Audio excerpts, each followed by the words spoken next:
So here's a great example of how not to maneuver when two motorways are merging. This is the M5 going to the M4, and as you can see here, a car, he's actually gone across a merger lane and across the double whites, and then someone behind thinks, actually, yeah, I'll copy that, it seems okay, seems legit, I'll do the same.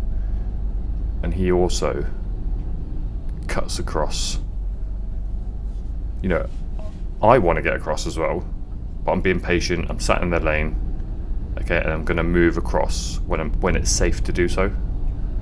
You know, it's a very slow merge. I know people get frustrated and they want to come off.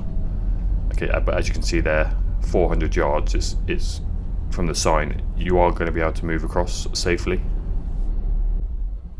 So now we're going to show you how to merge properly. So this van here does a good job, indicates. I'm going to let him in. So yeah, he's done well, he's took his time, he's not rushing. And then I'm also going to move across, so I've let him come into that gap. And I'm going to hopefully slot in behind this Vauxhall. There we go. That's a good merge. Thanks for watching Dashcam Dynamo.